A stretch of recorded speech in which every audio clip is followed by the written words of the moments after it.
안녕하세요. 한류의 신과 해외 반영을 소개하는 한류클래스TV입니다. 오늘은 오징어 게임에서 블랙핑크까지 한국이 어떻게 문화 강국이 되었나란 제목의 영국 BBC 칼럼을 살펴보겠습니다. 이 칼럼은 조금 지난 칼럼인데 이 칼럼이 나올 당시에는 정말 많은 한류 칼럼이 쏟아져서 중복되는 내용이 많아서 그 당시에는 제가 이 칼럼을 소개하지 않았습니다. 하지만 이 칼럼을 오늘 다시 정리해서 읽다 보니 정말 흥미로운 부분이 많습니다. 그 중에서 한국인들이 과거 군사 독재로 인한 억압된 감정을 할리우드 드라마 영화를 보고 잊었으나 지금은 반대가 되었다. 이 대목이 격세지감을 느끼게 만드는 문구였습니다. 꽤 잘 정돈된 칼럼입니다. 기사가 아주 길어서 바로 살펴보겠습니다. 에반 벨린저가 14세였을 때 그는 우연히 두 명의 낯선 사람이 어쩌다 한 집을 공유하게 되는 한국의 로맨틱 코미디 드라마 풀하우스를 발견했습니다. 미국 멤피스의 자택에 앉아있던 그는 이 작품이 1980년대 선풍적인 인기를 끌었던 동명의 미국 시트콤을 아시아 버전으로 리메이크한 것일 거라 짐작하며 재생 버튼을 눌렀습니다. 3화가 되어서야 이름만 같을 뿐 완전히 다른 작품이라는 걸 깨달았지만 그는 이미 이 드라마에 푹 빠져 있었습니다.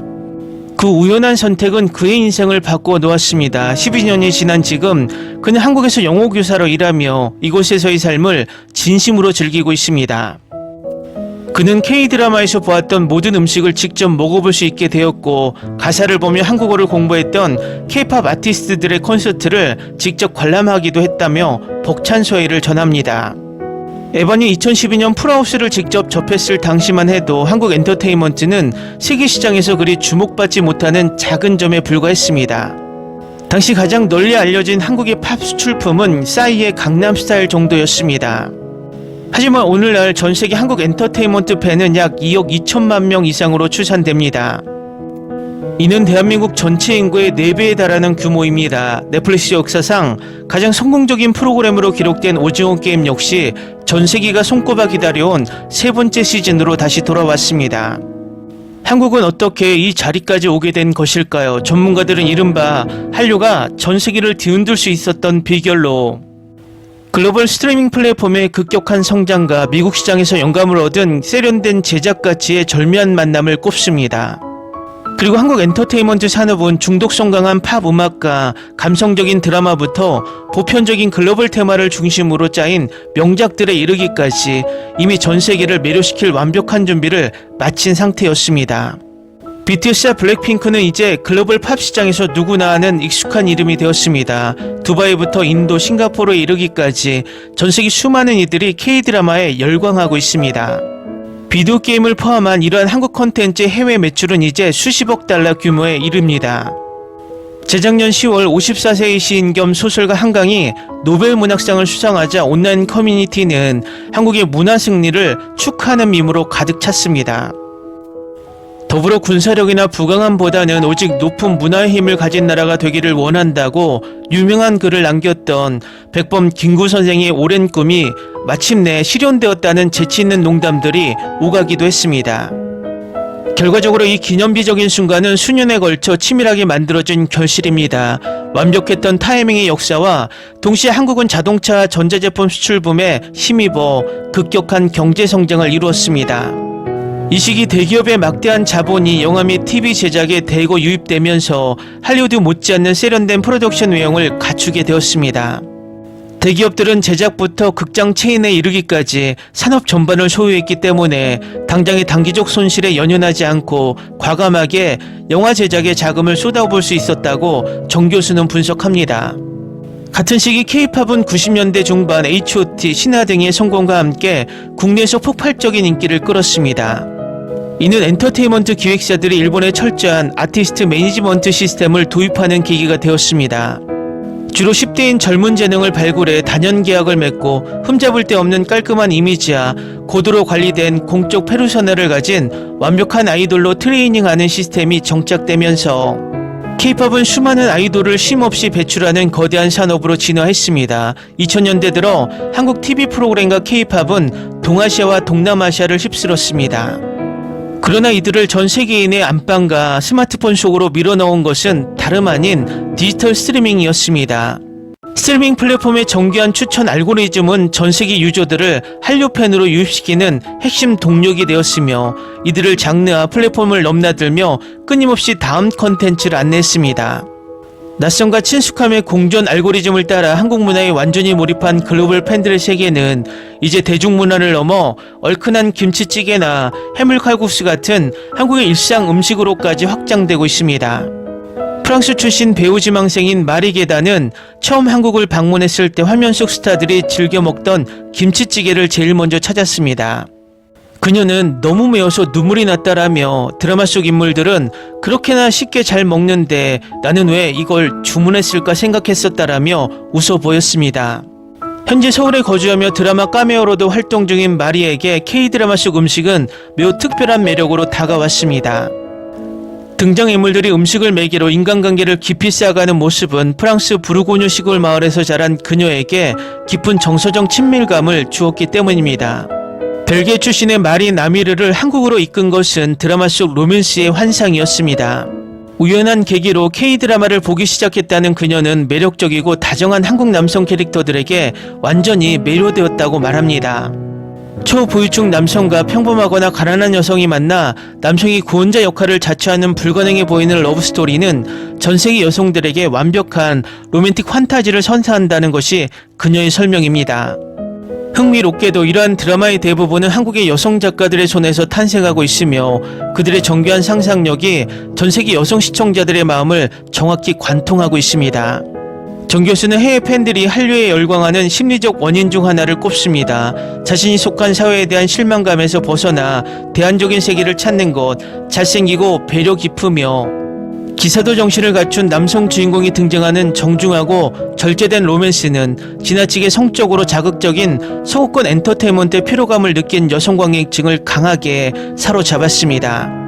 나아가 기생충이나 오징어 게임처럼 자본주의 병폐와 극심한 빈부격차를 다룬 어두운 사회 고발성 장르물이 세계적인 데이트를 친 건 역시 전세계 현대인들이 공감하고 있는 불평등에 대한 깊은 환멸과 보편적 공감대를 자극했기 때문입니다. 글로벌 도약이 마주한 과제들, 글로벌 대중을 타깃으로 산업이 급격히 팽창하면서 새로운 도전과 과제들도 수면 위에 떠오르고 있습니다. 최근 K-팝 곡들의 영어 가사의 비중이 지나치게 높아지면서 고유의 정체성을 잃어간다는 현지의 비판적 시선이 존재합니다. 동시에 화려한 엔터테인먼트 산업 이면에 숨겨진 덜 긍정적인 현실에도 글로벌 외신의 이목이 쏠리고 있습니다. 아티스트들이 완벽함을 강조받으며 견뎌내야 하는 극심한 압박감, 초경쟁적인 산업구조, 그리고 블록버스터급 글로벌 흥행작을 만들어낸 창작자들과 현장 스태프들이 정당한 보상이나 재정적 환원을 받지 못하고 착취당하고 있다고 호소하는 공정성 이슈 등이 대표적입니다. 그럼에도 불구하고 전 세계가 한국에 이토록 뜨거운 관심을 갖고 지켜보는 현상 자체가 매우 경이롭고 기쁜 일임은 분명하다고 정 교수는 강조합니다. 정부의 비판적인 목소리를 내면 탄압받거나 감시당하던 억압적인 시대에 성장하며 숨막히는 현실을 피해 미국 할리우드 영화로 도피하곤 했다는 그녀는 이제 자신이 사는 미국의 작은 시골 마을 극장에 한국 영화 기생충이 걸리고 현지 관객들이 경탄하는 모습을 보며 깊은 감회에 젖었다고 전합니다. 내가 어린 시절 할리우드 영화를 보며 느꼈던 그 경외심 가득한 감정을 이제 서구 관객들이 한국 영화를 보며 느끼고 있습니다. 우리가 오랜 시간 세계 문화를 일방적으로 동경하며 보낸 사랑이 마침내 더 거대한 사랑으로 되돌아오는 것 같아 정말 가슴이 벅차오릅니다. 기사 잘 보셨나요? 우리는 가끔 과거를 잊고 살아갑니다. 지금 참교육이란 드라마가 나왔지만 그 참교육의 체벌 교육이 불과 90년대 중반까지 한국에는 존재했었고, 더 과거로 돌아가면 길거리에서 경찰이 지나가는 일반인 남자들의 머리를 길다는 이유로 가위로 잘라버렸고 여자들의 미니스커트 길이까지 단속하던 시절이 있었습니다. 아마 요즘 일부 세대들에게 과거 군사독재 시절에 이런 짓을 했다면 지금 그들이 함부로 내뱉고 있는 내란 수기를 지지하며 자유민주주의의 상징이고 계몽되었다고 말하는 그 주둥이가 부끄러워질 것으로 보입니다. 이상하게 요즘은 독재 시대를 자유민주주의의 상징으로 둔갑시키고 혐오를 표현의 자유라고 당당하게 외치는 이상한 부류와 공존하는 시대에 우리는 함께 살아가고 있습니다. 신구 선생님이 외칩니다. 니들이 진짜 자유민주주의를 알아? 영화 허프가 7월 15일 국내 개봉을 앞두고 예고편을 몇 개의 버전으로 흘리며 국내뿐만 아니라 해외에서도 엄청난 열광과 기대를 모으고 있습니다. 이 영화는 이미 칸 영화제에 출품되어 많은 호평과 CG가 어설프다는 악평을 받기도 했습니다. 영화 관계자들도 이 지적을 들었는지 그동안 CG의 디테일을 보완하려고 최대한 노력했다고 말을 합니다. 우리나라 SF 영화들은 다른 장르에 비해서 상대적으로 실패가 큽니다. 특히 해외 평가보다 우리나라 관람자들의 평이 더 나쁩니다. 이유는 우리나라 SF가 적어도 미국의 블록버스터급 영화와 비슷하게 나왔으면 하는 희망 섞인 기대가 크기 때문이기도 합니다.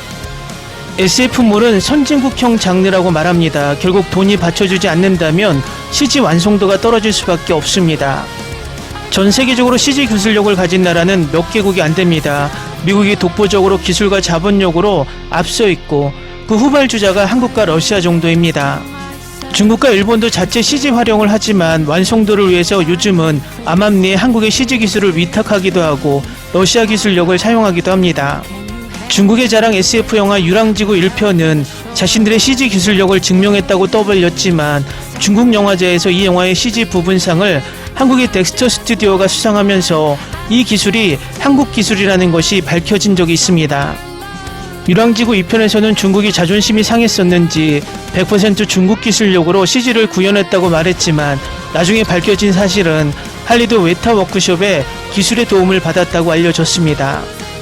웨타 워크숍은 사실상 우리나라 최초의 CG 기술력을 사용한 크리처물 봉준호 감독의 영화 괴물에도 참여한 할리우드 기업입니다. 위에서도 말했지만 선진국형 SF물에 우리나라 영화가 전 세계적으로 주목을 받고 있다는 자체만으로도 고무적인 일입니다. 이 영화가 개봉하면 어떤 반응이 나올지 저는 안 봐도 알 수 있습니다. CG 기술력을 엄청나게 폄하하면서 폭망이다, 망작이다란 평이 달릴 것입니다. 100% 진격의 거인 드립 나옵니다. 그러다 해외에서 엄청나게 히트를 하면 그 악플을 달던 악플러들이 꼬리를 내리고 사라질 것입니다. 이 패턴은 넷플릭스에 올라오는 우리나라 드라마 영화에서 반복적으로 일어나는 일입니다. 예를 들어 지구물의 학교는 첫날 정말 입에 담지 못할 악플이 달렸지만 전 세계에서 1위를 하자 모두가 지구멍으로 숨어 사라졌습니다. 저는 드라마 영화를 비평하는 것은 긍정적으로 생각하지만 혐오의 표현만 사용하는 댓글은 비평이 아니라 악플이라고 생각합니다. 각설하고 영화 호프를 리뷰하는 영화 가디언즈 리뷰 기사를 살펴보겠습니다. 쉴 새 없이 몰아치는 외계인과의 막싸움, 최고 수준의 오락 영화. 한국의 나홍진 감독이 아주 유쾌하고 화끈한 로켓롤 스타일의 영화를 들고 돌아왔습니다. 디지털 그래픽 기술과 고전적인 아날로그 액션의 쾌감을 영리하게 버무린 이 SF 액션 스릴러는 스티븐 스필버그나 월터 힐 감독의 흔적이 매력적으로 묻어나는 거대한 볼거리를 제공합니다. 여기에 지금 단계에서 스포일러를 방지하기 위해 굳이 언급하지 않는 것이 예일 법한 또 다른 유명 감독과 영화 프랜차이즈의 색채도 살짝 가미되어 있습니다. 영화의 배경은 비무장지대 인근에 위치한 외딴 시골 마을 호포입니다. 주민들이 정서적으로 늘 전쟁과 유혈 사태의 가능성을 염두에 두고 살아가는 곳임에도 불구하고 정체불명의 괴수에게 처참하게 찢겨 죽은 가축이 발견되자 온 마을은 큰 충격에 휩싸입니다. 근심 가득한 표정의 파출소장 범석은 괴기하게 긁힌 자국이 선명한 가축의 사체가 누워있는 쓸쓸한 들판에 도착합니다. 그는 호랑이의 소행이 아니냐는 등 나름의 추측을 내놓은 동네 사냥꾼들과 퉁명스럽게 대화를 주고받으며 그들이 가진 총기의 불법 여부를 까칠하게 지적합니다. 여기서 충격에 빠진 범석이 사체를 더 자세히 보기 위해 보잉 선글라스를 벗는 장면은 매우 상징적입니다. 이후 그는 영화가 끝날 때까지 선글라스를 다시 쓰지 않습니다. 이 시점을 계기로 그는 프로 경찰로서의 냉정과 여유를 던져버리고 전사로 거듭나기 때문입니다. 영화의 대부분은 그와 주민들이 지치지도 않고 외계인을 향해 소리를 지르고 미친듯이 질주하고 화끈하게 유턴을 돌며 자동차 추격전을 벌이는 장면들로 가득 채워져 있습니다.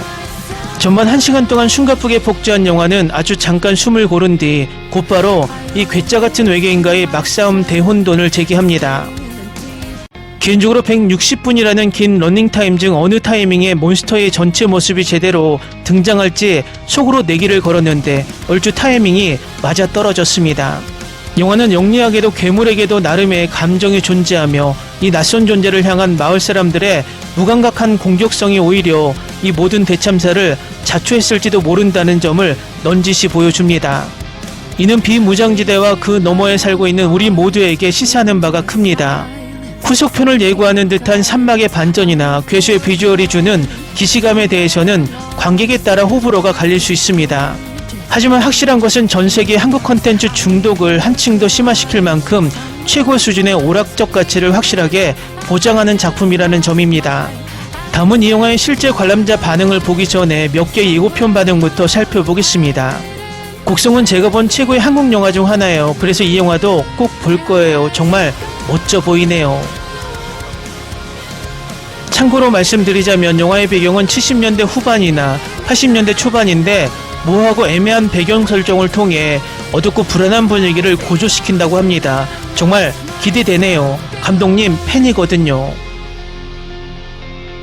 영화 곡성의 감독님 덕분에 한국 영화에 푹 빠졌어요. 한국 영화 정말 좋아해요. 나홍진 감독님 작품이요? 네, 좋습니다. 추격자는 제게 큰 감명을 주었죠. 그리고 물론 황해와 곡성도 정말 훌륭했습니다. 이건 꼭 봐야 할 영화야. 이 영화의 촬영 기법이 정말 훌륭해 보여요. 다음은 이 영화를 영화제에서 미리 관람한 영어권 시청자 반응입니다. 그냥 존나 미친 영화, 장르를 해체하고 뒤흔든 에너지 하나만큼은 타의 추종을 불허합니다. 첫 1시간 동안 브레이크가 고장난 레이싱카처럼 질주하는 논스톱 액션에 숨을 쉴 수가 없었다. 한국식 다크 코미디와 스필버그식 SF 장르의 경이로운 결합, 대낮에 펼쳐지는 이 괴기하고 파괴적인 패닉이 아주 현실적이다. 매드맥스 분노의 드로와 더싱이 만난 것 같다. 영화 제작 레벨이 한 단계 올라간 느낌.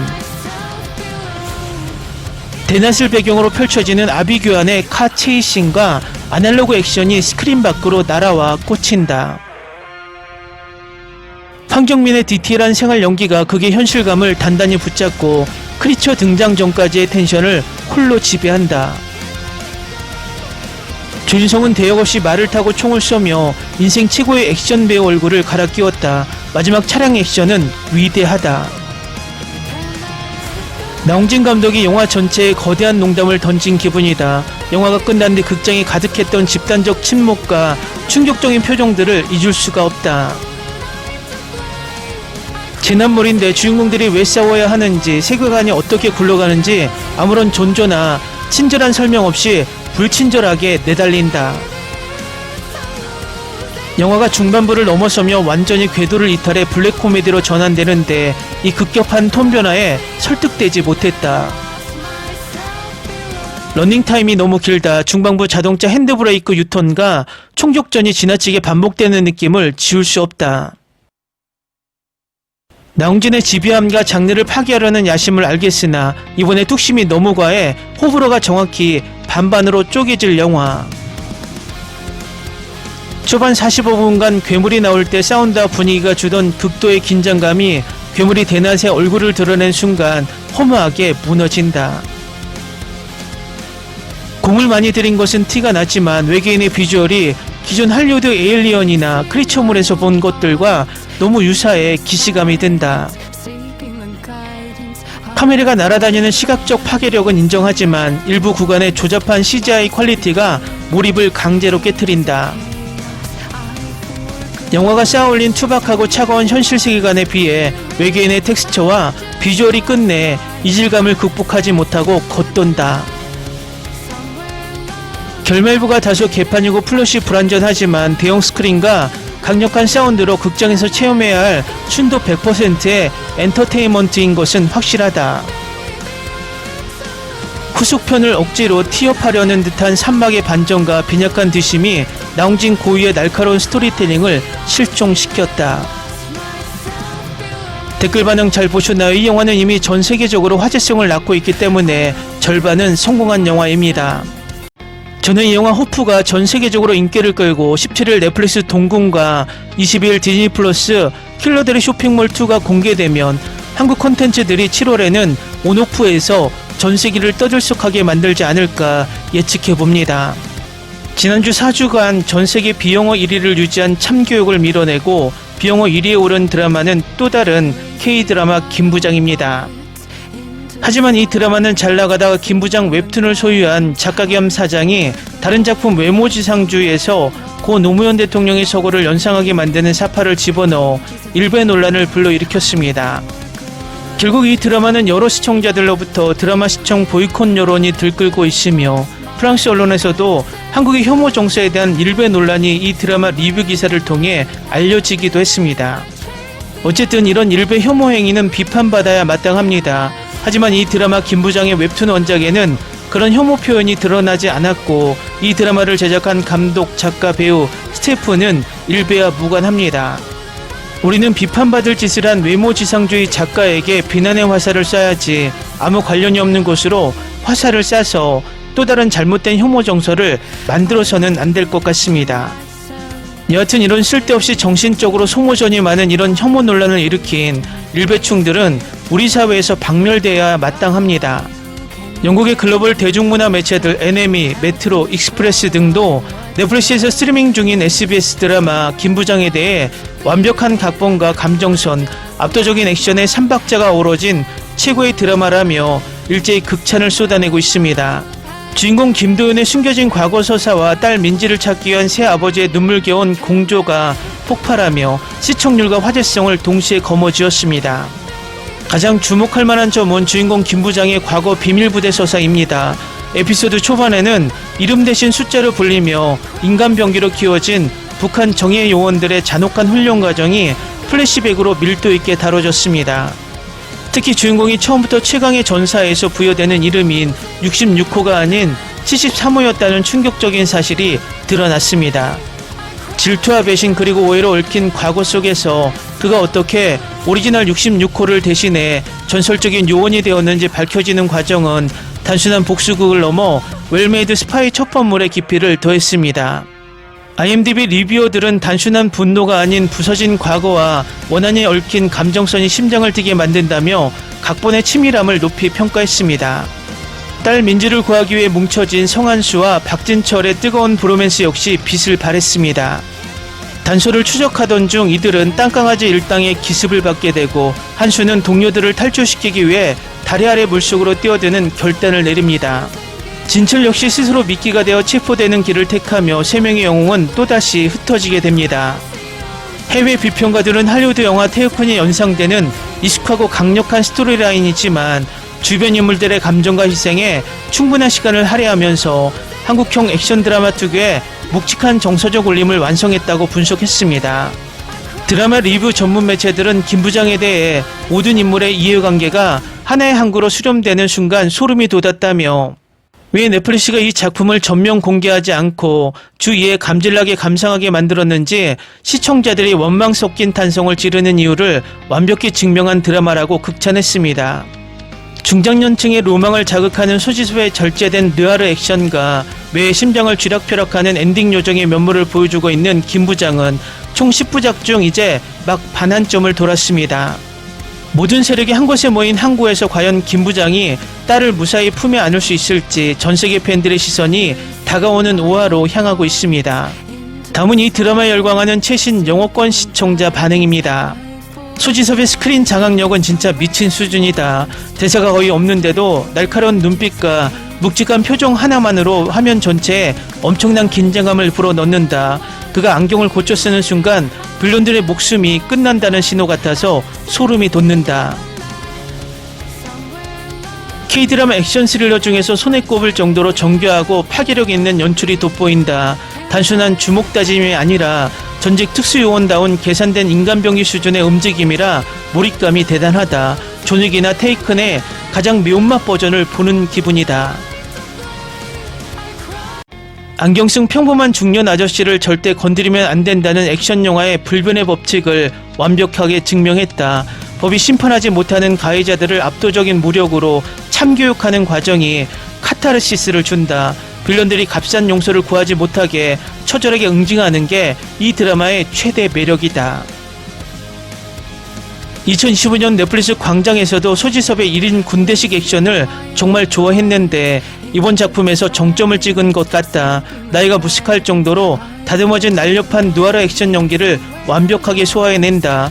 이 장르에서는 소지섭을 대체할 배우가 전 세계적으로도 몇 안 될 것이다. 최근 나온 넷플릭스 액션 드라마 중에서 제작비와 연출의 퀄리티 차이가 직관적으로 느껴질 만큼 훌륭하다. 매 에피소드마다 배치된 액션 세트피스들이 지루할 틈이 없이 짜임새 있게 연결된다. 액션 장르 팬이라면 무조건 플레이 버튼을 눌러야 하는 마스터피스다. 일반적인 복수극은 자극적인 분노에만 치중해서 후반부로 갈수록 지치기 마련인데 이 작품은 다르다. 딸을 향한 아버지의 처절하고도 절절한 부성애가 이야기의 중심을 단단히 잡아준다. 복수라는 잔혹한 포장지 속에 한국형 드라마 특유의 묵직한 정서적 울림이 깃들어 있다. 매 에피소드가 끝날 때마다 나도 모르게 온몸에 힘을 주고 봐서 손에 땀이 흥건하게 고여 있었다. 사화에서 과거 비밀요원 시절인 코드 66의 잔혹한 플래시백 서사가 풀릴 때 완전 촉보 영화를 보는 줄 알았다. 단순한 1차원적인 액션물이 아니라 서사의 깊이가 상당하다. 민지를 구하기 위해 김 부장과 함께 공주하는 동료 아버지들의 케미스트리가 이 드라마의 숨은 백미다.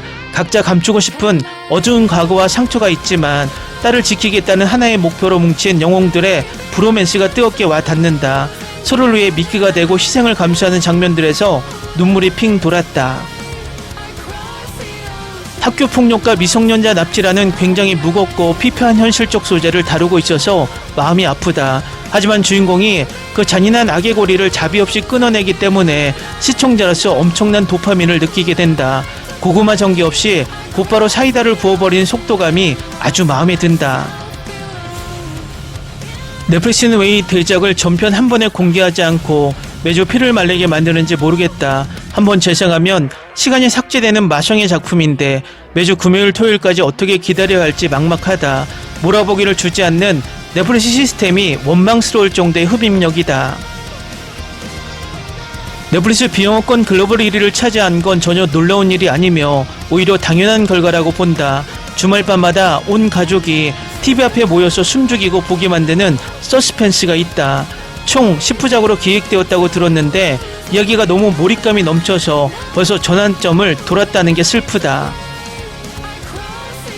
매해 역대급 클리프행어로 끊어버리는 바람에 다음 에피소드 예고편만 무한 반복해서 돌려보고 있다. 4화 마지막에 모든 세력들이 하나의 향구로 직결하는 연출은 그야말로 숨을 쉴 수가 없었다.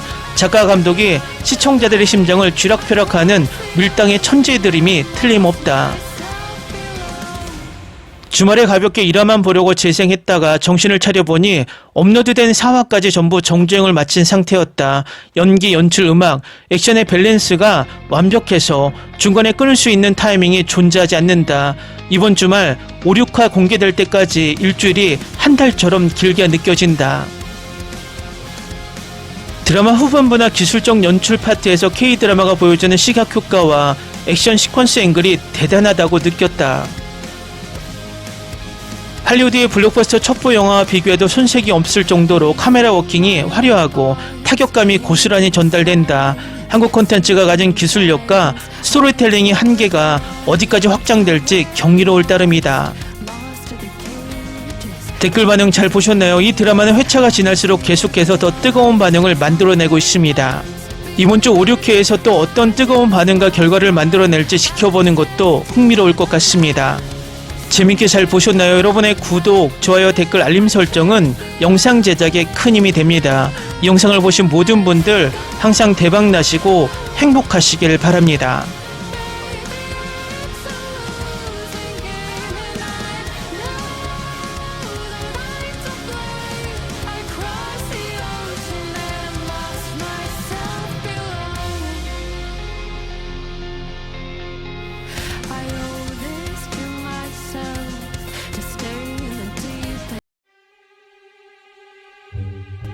Ni se te ocurra.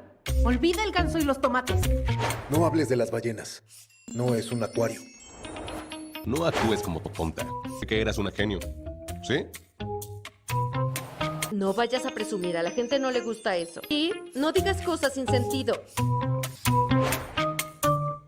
Y bueno, ¿terminamos? Hasta pronto. Abogada, tengo mucha curiosidad por conocerla.